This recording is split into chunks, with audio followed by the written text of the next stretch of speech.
Hello, Western Hills family and friends. I trust everyone is staying safe during the great pandemic of 2020. First of all, I want to thank those of you who have already posted videos. Found those very inspirational and helpful, not just in terms of the content you guys are providing, but also, when we're continually being forced to isolate, and it's nice to be able to see those familiar faces and hear those familiar voices that we haven't seen or heard in a while. As I was kind of collecting my thoughts for this, I was kind of wanting to do a kind of something topical, but I've fortunately been very blessed in that we haven't been impacted in our family greatly by the coronavirus and the subsequent isolation we're all going through.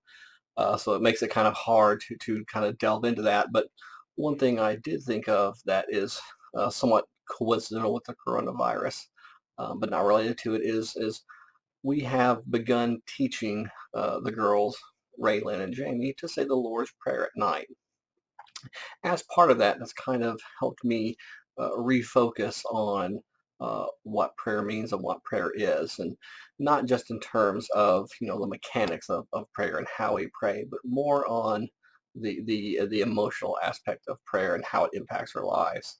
At least for me personally. So, kind of wanted to share about three quick things, and don't worry, this is real quick, not David quick. Just three quick things that I've kind of come to identify with as we're teaching the girls to the Lord's Prayer. So the first lesson I'm relearning in regards to prayer is that prayer is actually really easy. You don't have to have a big prepared speech. You don't have to sit and okay, well, first I need to list out all the people I need to pray for. I need to make sure I'm hitting everyone at the congregation. I need to make sure I'm covering everyone at work. It's important to have those deep prayers. But there's also a time for like, hey, I just need a quick prayer that says, hey, God, thank you for this. Hey, God, please continue to be in my life. And that's the great thing about prayer. It's very simple.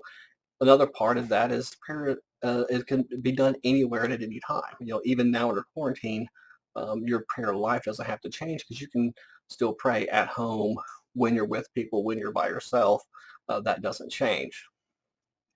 So the second thing that I'm kind of relearning is that prayer is very reassuring. So when I pray, when I put all my burdens, when I give that up to God, I find those are lifted off of me, and I feel better for having prayed. And part of that is, when I pray, I'm reminded of, you know, who's in control. It's God. It's not the world. It's not me.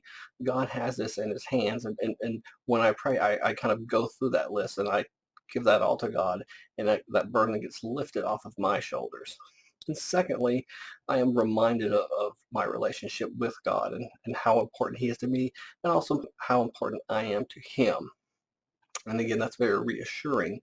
And lastly, kind of tying both of those two things together, because prayer is so easy and because prayer is so reassuring for me, I actually find now I'm actually praying more. It's become a self-perpetuating habit because I do it often enough and because it feels good to do it. Now I find actually I'm praying more, and as I pray more, I'm actually feeling better on a daily basis because I'm giving those burdens over. So again, just a kind of some insight for me and what I'm learning and doing.